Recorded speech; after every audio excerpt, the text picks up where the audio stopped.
Previously on Superman New God, Lois, Jimmy, and Perry were nearly killed by a deadly avalanche when suddenly a stranger from heaven fell from the sky and saved them. With his help, our trio finally made it to the mountain village of Mahanagara, where they've lucked upon a room for Lois, who's presently in bed, tossing and turning as if wrestling with a nightmare.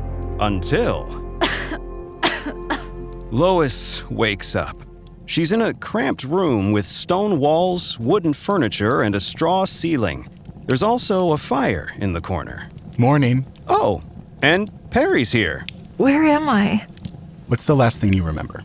The blizzard, and then there was an avalanche and him.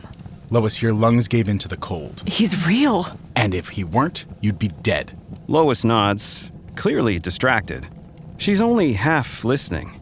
The other half is trying to remember every detail about the stranger. I'm serious. Jimmy could have... Jimmy! Where's Jimmy? Comatose. From the shock. The blood drains from her face. Okay, he's outside, shooting B-roll. But I want you to remember that fear and never do anything like that again. I'm sorry. Perry nods, seemingly satisfied with the heartfelt apology. Well, you were right about one thing. He's real. And get this, he's American. You're kidding. Midwestern, I think. You spoke to him? Yeah, he's real sweet too. He pointed us to this house because Arun speaks English. Who's Arun? He's been hosting us and helping with research on background. Here. What's this? Your copy. Lois looks over 12 pages of handwritten notes, eyes wide and mouth open. She's holding the scoop of the century. When you're ready, we'll be waiting outside. Lois exits out into Mahanagara. The snow-coated village is comprised of 100 interconnected stone and straw homes huddled around a large central fire, the Earth Fire, given to these people by their Supramanchi on the day of the blizzard. It has a diameter of 25 feet or 762 centimeters, and its flames rise well over the houses, keeping everybody warm. Around the giant fire pit, a dozen or so villagers toss in small offerings and pray. This site is clearly very holy. When Jimmy notices Lois, he pivots with his camera to her and tosses a thumbs up. The red light confirms he is rolling. I'm Lois Lane with the Daily Planet, and today I'm in Mahanagara, a modest little mountain village deep in the heart of the Himalayas. Currently, it's serving as the home to a living god the locals call Supramanchi. He first appeared 2 weeks ago during a blizzard that threatened to freeze the whole village. However, with fire that he made with his eyes, the Supramanchi gave them the sacred bonfire, the Earth Fire. As Lois makes her way toward it, villagers wrap yellow, blue, and red scarves around her neck. These prayer scarves, called kataks, come in a variety of colors, but the ones I have here represent the earth, the sky, and fire, the domains of this new god. We're told they are the appropriate colors for receiving a blessing from this sacred flame. She arrives at the edge of the Earth Fire. Its warmth courses through her veins and ignites a kind of hope she hasn't felt in a really long time. She lowers her head to pray. Supramanchi, if you can hear me, please let me interview you for the Daily Planet. Unbeknownst to Lois, the man in t-shirt and jeans listens from his perch on the mountain, roughly 1 mile or 1,600 meters above. Lois sounds as if she were whispering straight into his ear. He's positively charmed by the intrepid reporter. Will he reveal himself to her?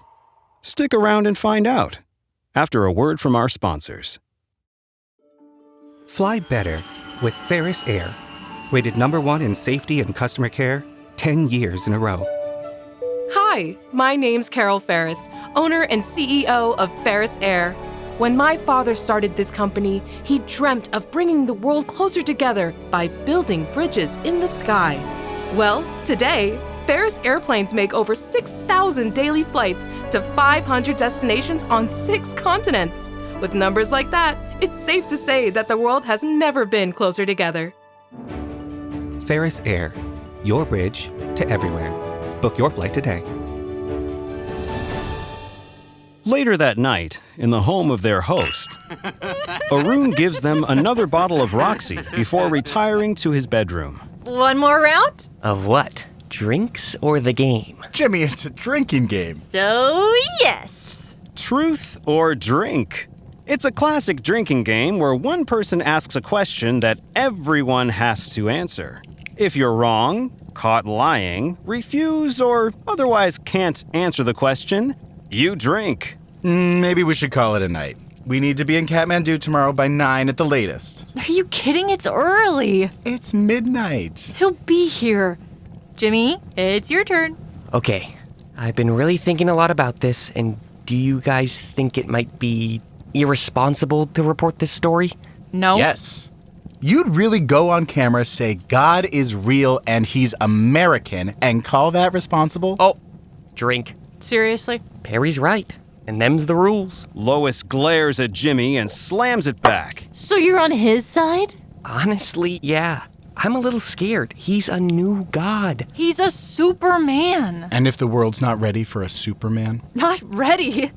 America's tearing itself apart. The Middle East is on fire, India's running out of food, and Africa's running out of water. We're ready. Overdue for something good. Jimmy lifts his glass, impressed. Well, you sold me.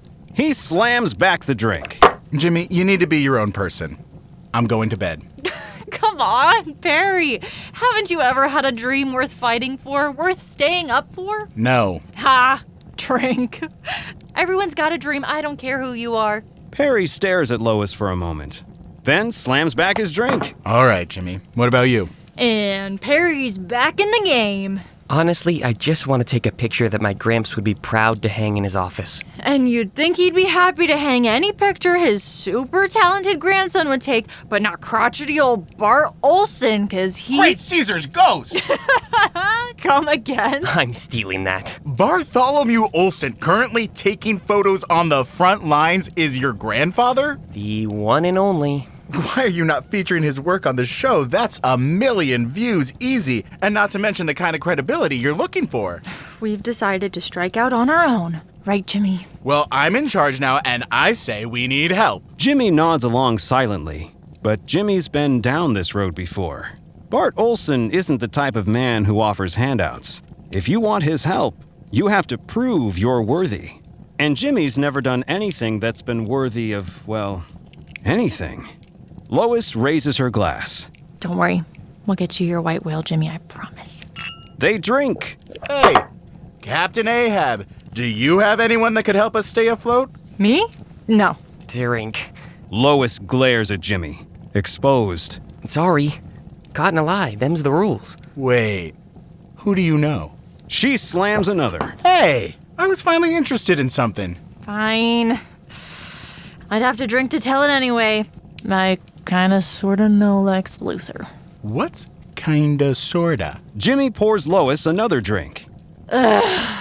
We went on a few dates. With Lex freaking Luthor? How did you even meet him? He gave a lecture when I was a grad student at U of M on AI, and he was really impressed by my questions, so he asked me to dinner. What was the question? I don't remember. Jimmy?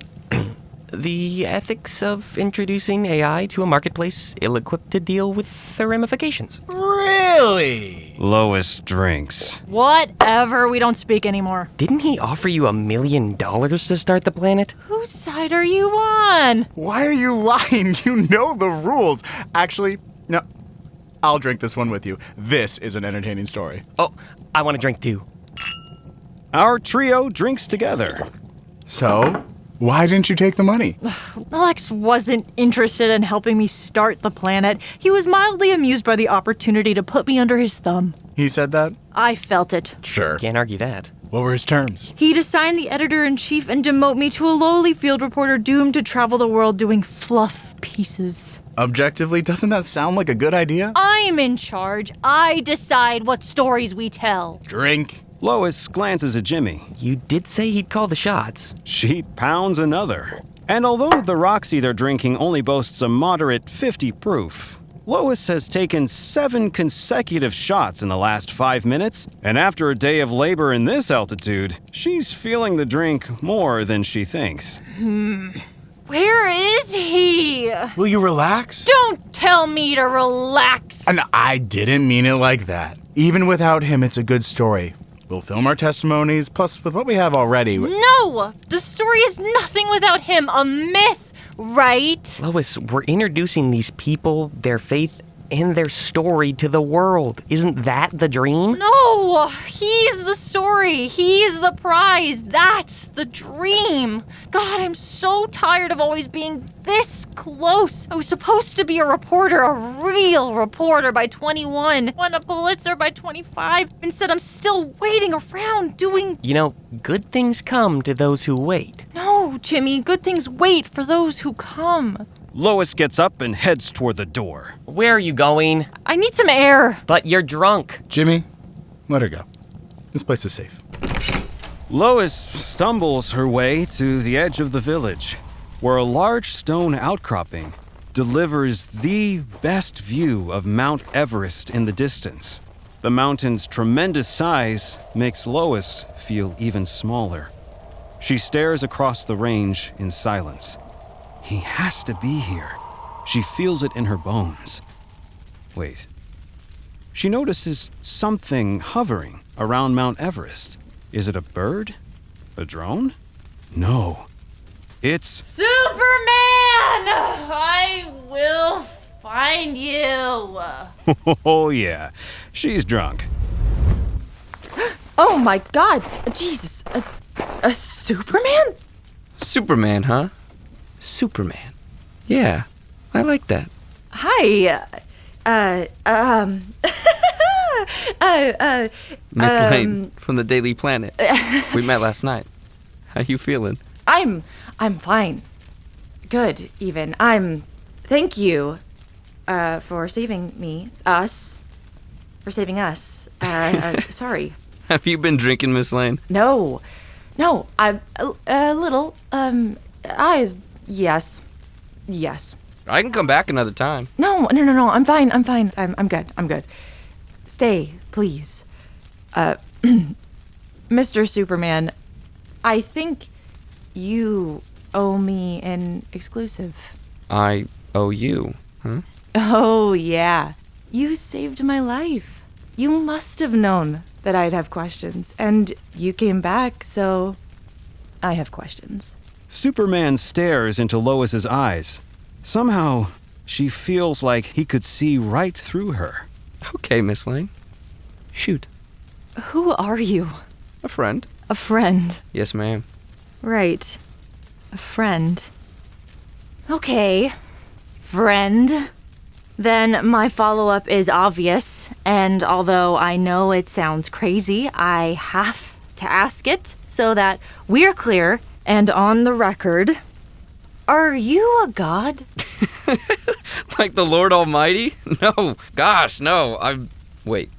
We're on the record?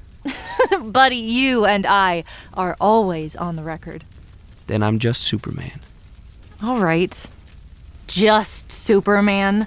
Tell me this. How can you do all the things that you can do? Honestly, I'm not really sure. That's one of the things I'm here to find out. It seems every time I push myself beyond my absolute limit, I learn something new.